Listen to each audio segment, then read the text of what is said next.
All right, Angourie Rice, thank you very much for joining Cinema Australia. It's great to have you. Thank you for having me.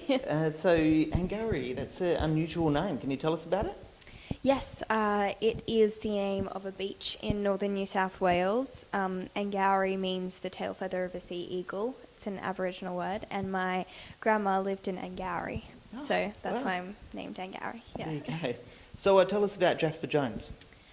So Jasper Jones is a story of Charlie Buckton, who hears a knock on his window one night, and it's from Jasper Jones, who is the town's bad boy, and he gets blamed for everything, the poor kid. And Jasper takes Charlie to a place in a clearing where he sees Laura Wishart has been hanged, and he sees her dead body there.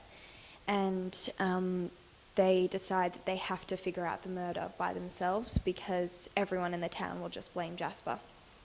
So, it's a murder mystery, but it's also sort of a very well-rounded story. You know, there are little injections of lightness and comedy, and it's a really well-rounded coming-of-age story. So, tell us about your character. So Eliza Wishart is the younger sister of Laura, who to the whole town has gone missing, but, Charlie knows the truth. And at first she seems to be sort of just Charlie's crush, and she has a crush on him too, but as the story unfolds, you realise that she is a very important character and she's vital to the story. Mm. And how did your role in the film come about? Because you had to audition, right? Mm-hmm. Yeah. So I auditioned when I was in America filming The Nice Guys, and I didn't really know much about it then. I hadn't read the book, and then I got a call back, and so I started reading the book, and I finished it on the plane to my audition in Sydney. I think I was very, very lucky that I got to audition there in the room, and it went well, so I'm really happy about that. That's great. Talk about a dream team of young actors, Yes. yourself, Levi, Kevin and Aaron.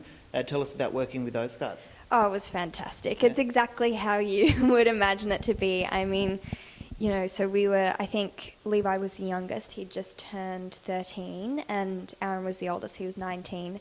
So, I mean, it was just a blast being with them on set. And especially, because we made friends with the local kids as well, and they were all extras in the film. So, yeah, there was a really nice sense of community, and I had never done a project where I'd worked with people my own age before, so it was really nice just to, work with teenagers and young people, and I learnt a lot from them, All three of those boys are fantastic actors. Great. I spent a bit of time yesterday with Craig, the author, and Rachel, the director, who I was taken aback by how warm and friendly and generous they are. What was the environment like on set, having those two steering the ship? It was fantastic. I mean, as I said before, it was just this massive community. Both Craig and Rachel and Vincent, the producer, are so kind and generous, and Rachel especially, she was inviting local kids onto set who were interested in film. Wow. And she was letting them sit in her chair and look over her notes on her script. Wow. So she's just the most generous person I have ever met. She's so kind, and that shows in her directing as well. She is she's just fantastic. She is really in touch with the characters. She knows what she wants, and she is great working with young people. She's not intimidating or scary, and she created a really safe environment on set. And it was lovely to have her and Craig there, not only as resources that I could come to if I was having trouble with a scene, but also as friends, because they were so lovely and kind, and I had multiple just lovely conversations with them. That's great. Yeah. Actually, Rachel was telling me a story about a dance-off that the young cast would have. Oh, no. Oh, no. Well, one day after work, it was a big day, it was part of the end sequence. And so, Eliza was in a blue dress, and Jasper Jones had, cuts on his face and everything. And Aaron, who plays Jasper, just started playing music. He had a speaker, and he was playing music from his phone. I think he was playing Aretha Franklin, and we just started dancing in the trailer park, you know, just outside the costume bus, just for fun, just because why not? And yeah, I think that just goes to show how comfortable we all were, and yeah, there was no awkward transition period where we felt sort of out of place. It was all very quick, and we all felt at home straight away, so that was lovely. Great. You're an international actress now, and in a previous... Am I?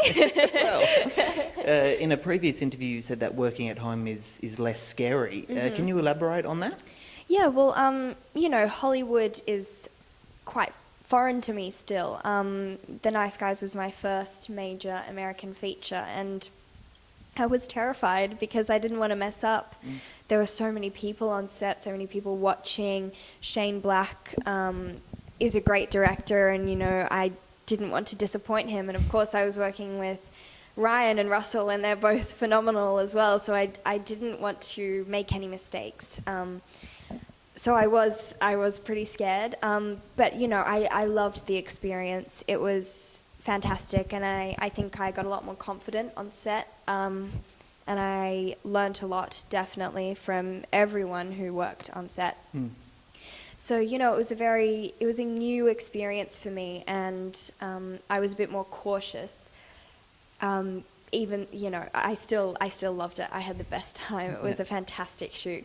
And so, you know, coming back to Australia, it was nice because I did feel more at home, I guess. You know, it was nice because I was closer to friends and family, and I knew people who knew Rachel, or I already knew some of the costume ladies. So, you know, I think both of the projects were very different and contrasting, but I loved them both equally, just in completely different ways. That's fantastic. Yeah. I asked this question to Craig and Rachel yesterday, and Craig gave me an incredible answer. As he always does. Yeah. Very eloquent. The young characters in the film go through quite a heavy transition into adulthood. Was there ever a moment in your life, or can you remember a moment in your life where, you know, you realised that it wasn't all rainbows and unicorns? And That's a really good question.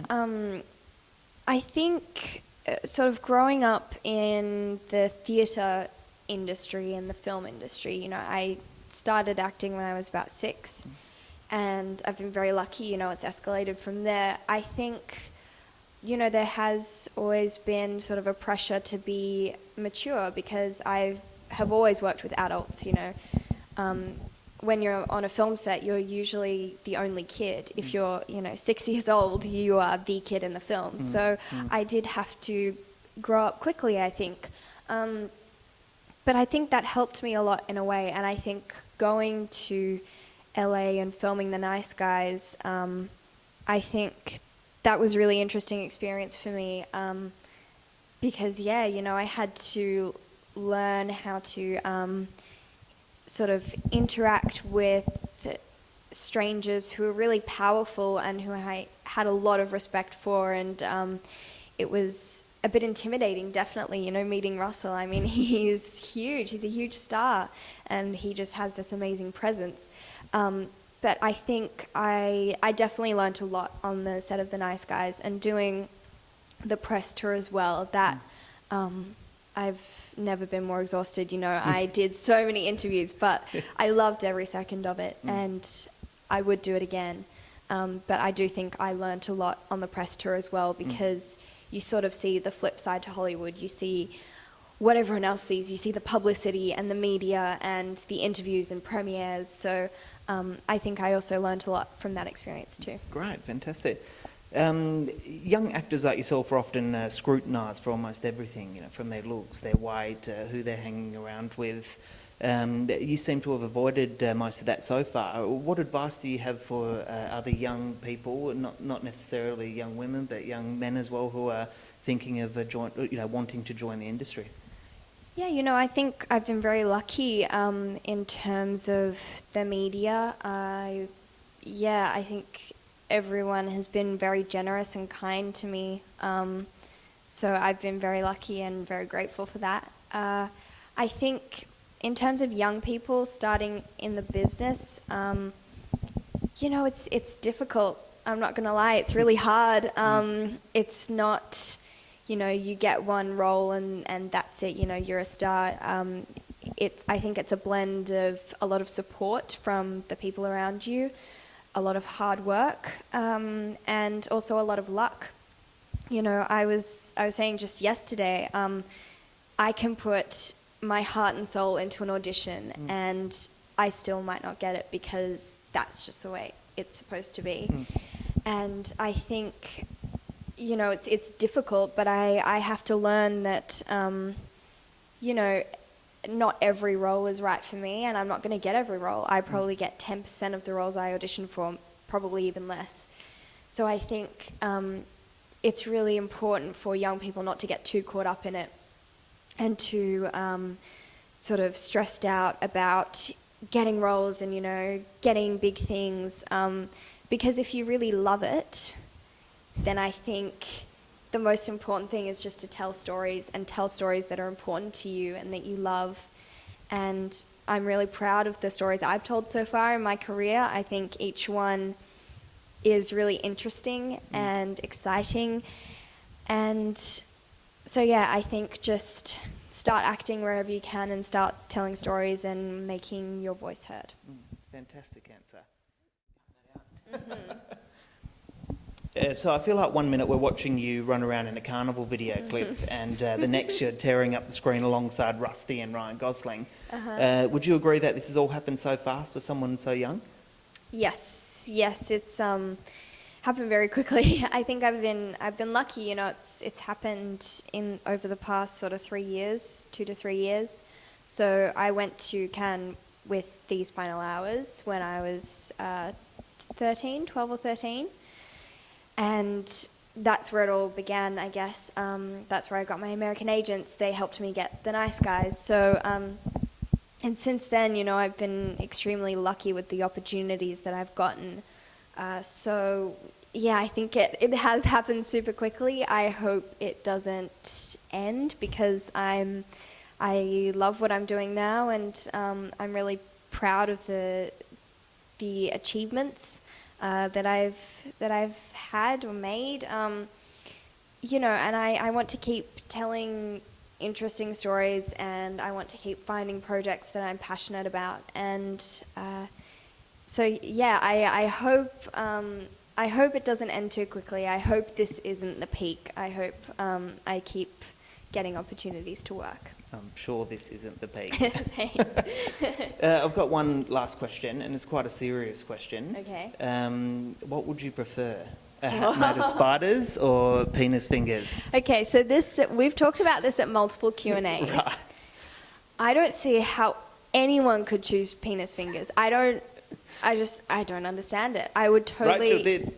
Yeah, Rachel. I can't believe that Rachel is on that side. I would totally pick the hat made of spiders. 100%. Great. There's no question. And, you can take a hat off. Yeah, and there are non-venomous spiders out there as well. So, yeah. And, I think you just have to sort of cultivate a relationship with the spiders and make friends with the spiders. Dan Wiley chose penis fingers because he thinks he can make a living out of it. He thinks he could make a lot of money. He probably could. So, there are two sides. Yeah. There are two kinds of people. And I am 100% with the hat made of spiders. That's great. No question. Angourie Rice, thank you very much for joining us. Really Thank you. appreciate it. And congratulations on the film. Thanks. No Thank you worries. for having me. Thank you.